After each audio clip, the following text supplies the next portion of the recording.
Everything looks good when it's brand new, but you can't judge a car only when it's new and shiny. I'll let you in on a secret, and I'll give it to you straight. There's one super simple yet critical factor that makes or breaks a car. I'm talking about maintenance costs relative to initial retail price. I'll start with a bad, BMW. On average, if you were to buy a new BMW today, in the next 10 years it'll cost you more than 25.3% of its retail price just to maintain it. The main reason is due to expensive specialty parts and high-grade materials. And that's the thing that many people forget to consider. So next time you're itching to buy a BMW, take the price of the trim you want and add an extra 25% on top of it and ask yourself if the car is really worth that actual cost of buying a BMW over time. Actually, BMW comes at the bottom of the stack. It has the highest relative maintenance costs compared to other luxury brands. Land Rover is also among the bottom, and maintenance will cost you 22.5% of the car's retail price. But before I tell you more about cars you should avoid like the plague, let me talk about the best cars.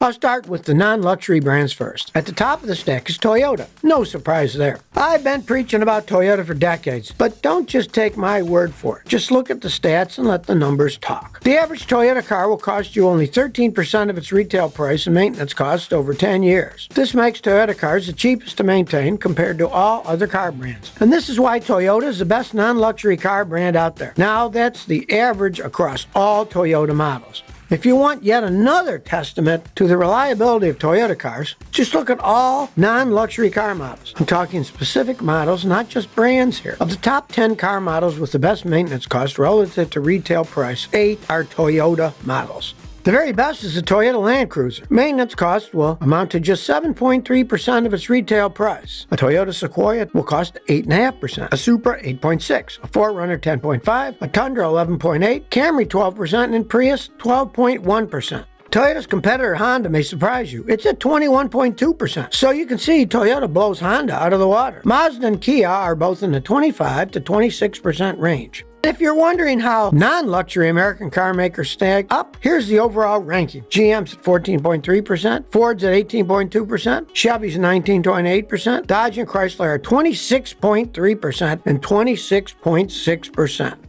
But now let's talk about the best luxury brands. The top 2 luxury brands with the least relative maintenance costs are Tesla and Lexus. The average cost to maintain a Tesla over the first 10 years is just 7% of its retail price. That said, if you have an uncommon catastrophic problem, let's say with a battery for example, that'll cost you thousands literally if the car's out of warranty. EV batteries are known to be expensive to repair or replace, which is one disadvantage of EVs over combustion engine cars. Now that's the average for the brand. As far as specific models are concerned, believe it or not, some of them fare much better. For example, the Model S will cost you just 4.6% of its initial price to maintain the car over a decade. The Tesla Model X fares at 5.1%. Nissan GT-R comes in at 5.2%. Now obviously these aren't cheap by any means. Nevertheless, for the luxury class, its maintenance cost is very low compared to competing luxury cars. The second best luxury car with the least maintenance cost relative to retail price is Lexus. Now, this doesn't surprise me at all. As a mechanic, I've worked on Lexus cars, plus my wife has had a Lexus for years. Lexus maintenance cost over 10 years is just 12.3%. In fact, it's relatively better than even the Toyota brand. Specific Lexus models fare better than its own brand's average. For example, the Lexus LX570 will cost only 7.6% in maintenance costs. Today, Mazda is known for developing rotary engines and innovative petrol engines. There's been a lot of great Mazdas that's been produced over the years, but there are 5 that especially stand out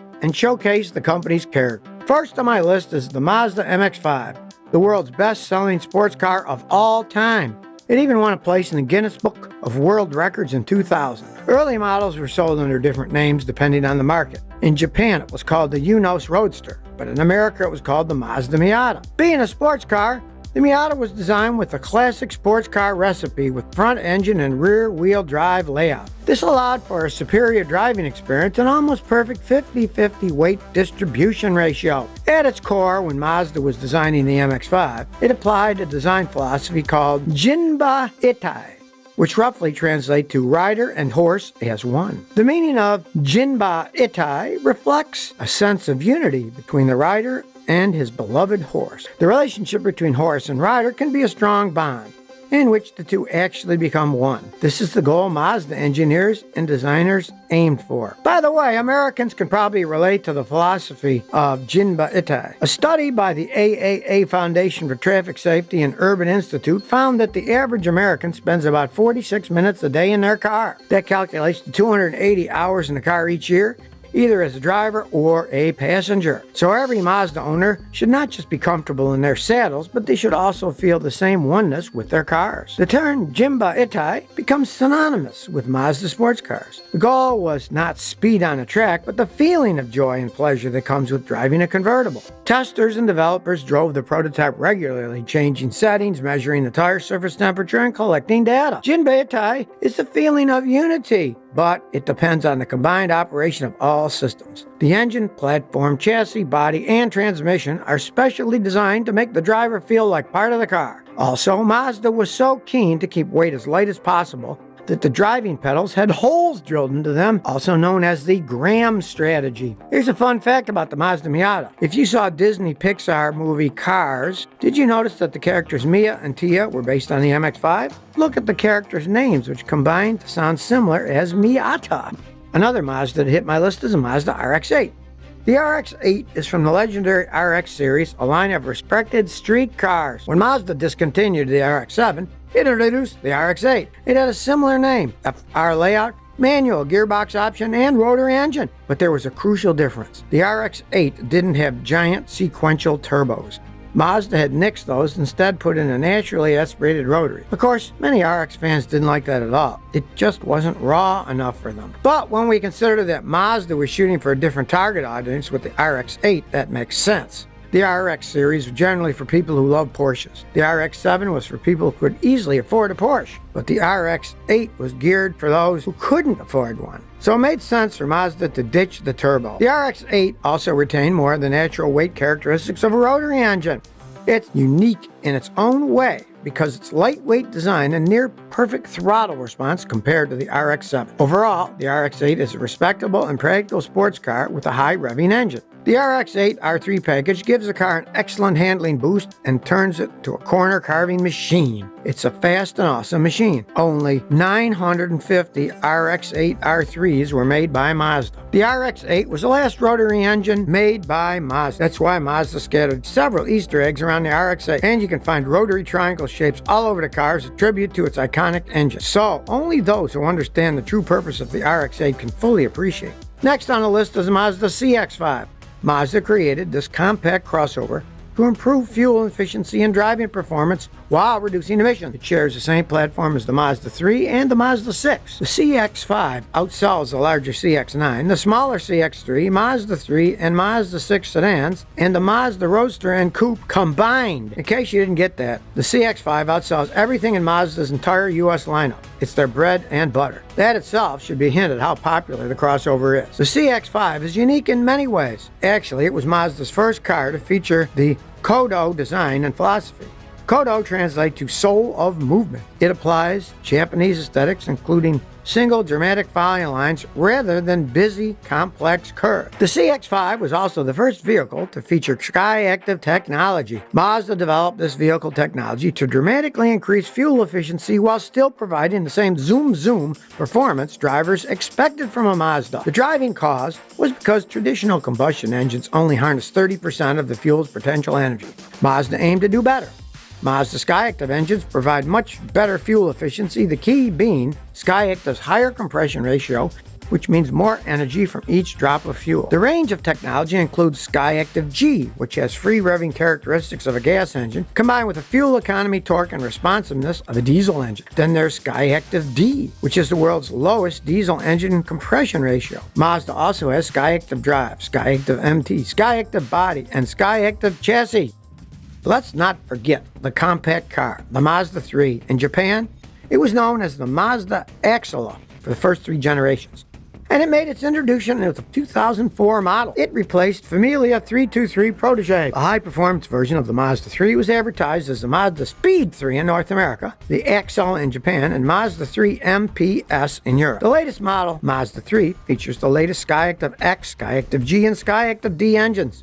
Each provides fast speed control in any driving condition using the Spark-Controlled Compression Ignition System, or SPCCI. So, what is SPCCI? This is Mazda's proprietary combustion method that enables a seamless transition between compression ignition and spark ignition. The SPCCI technology worked by taking in a lean, homogeneous air-fuel mixture, then compressing the mixture until it approaches the point at which it will spontaneously explode like in a conventional diesel engine. But then a second injector adds another charge of fuel directly to the spark plug. The secondary charge is lit up by the spark plug, causing the pressure in the cylinder to rise very rapidly to the point where the rest of the fuel is also compressed ignited. Sort of like starting a chain reaction in a hydrogen bomb. The presence of the spark plug allows the engine to double as a spark ignition engine under certain conditions, such as high speeds and under high load compression, and under high load circumstances. The latest Sky Active X engine, for example, has a very high 16.3 to 1 static compression ratio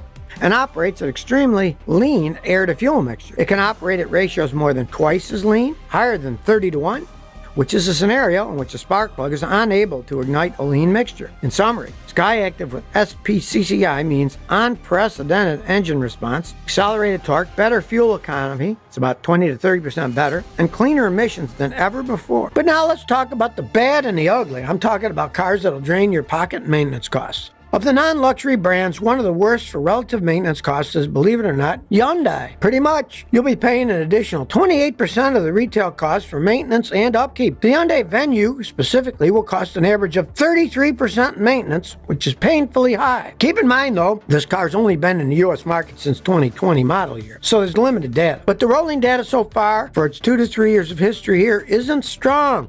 But keep in mind, automotive technology is constantly changing. In recent years, as a brand, Hyundai has improved a lot, and its models overall from recent years perform better generally than the models from, say, 20 years ago when it faced a lot of bad ratings. But its history and previous ratings still follow the brand in this ranking, since older cars are still on the road, still operating, and still needing maintenance. You should also keep in mind that any new car model launched this year, regardless of brand, will need to wait several years to collect maintenance cost data in order to accurately judge the reliability of the car. Anyway, back to the list. Another car maker that's near the bottom of the brand is Ram. I'm talking 27.8%. Not only is Ram one of the worst brands in general when it comes to relative maintenance costs, but even worse. 5 of the 10 worst non-luxury car models are Ram cars. For example, if you own a Ram 2500, 4500, or 5500, be prepared to spend 36 to 37% of its retail price just on maintenance costs alone. If you own a Ram ProMaster cargo van, you'll be spending 40% of its retail price. But the absolute worst of the worst is the Ram ProMaster City. I'm talking a painful 62%.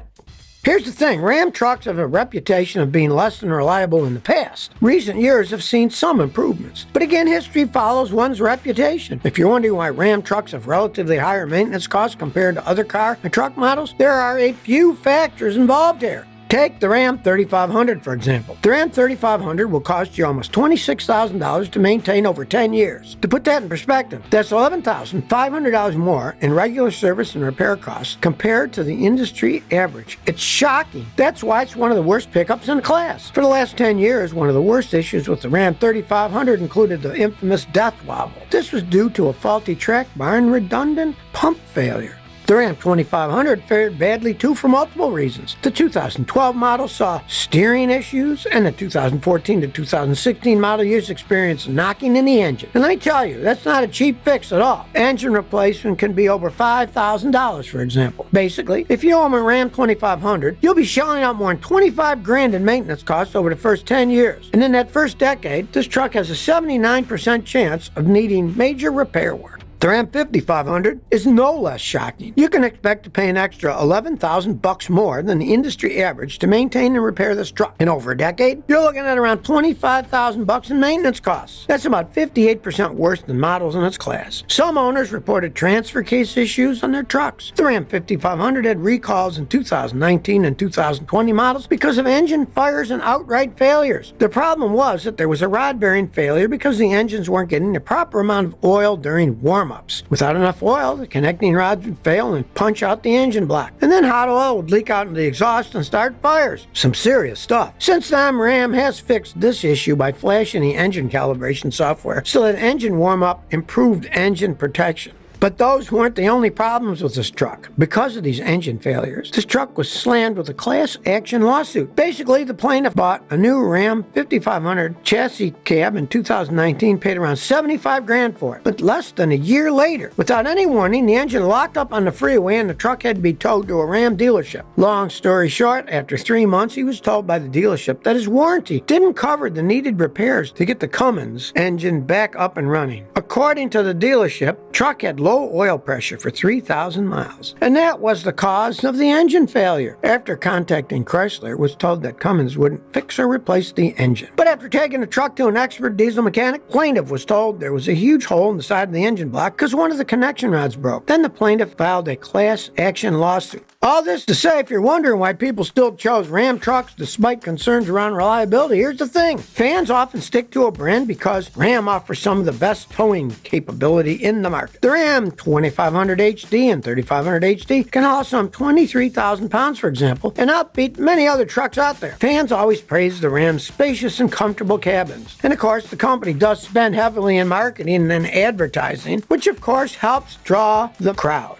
But now let's look at the worst luxury brand. Earlier, I already mentioned that BMW is at the bottom of the stack of luxury brands. BMW entered the SUV market with the X5 in 1999. Today, the brand offers many SUVs. The problem is they're the most expensive SUVs on the market to maintain. Right now, if you have a BMW, you're looking at average maintenance costs of about 25.3% of its retail price over the course of 10 years. That's nearly twice the relative maintenance cost of a Lexus. And even then, the BMW brand average is nowhere near close to high maintenance cars are for some of its models, like the X1, X2, and the X3. Over a 10-year period, an X1 will cost you 42% of its value to maintain. An X2 will cost you 39.9% of its value to maintain, and an X3 will cost you 38.8% of its value to maintain. Ask any mechanic and they'll tell you the same thing. BMWs aren't cheap to maintain. BMW's reputation for high maintenance costs is well known across the industry. If you're wondering why BMW's maintenance costs are so high compared to its competitors, well, basically BMW uses synthetic motor oil and complex engineering techniques. In other words, BMW parts are very specialized, which means they don't come cheap. They are also difficult for car shops to find parts for. And that adds to another layer of the equation.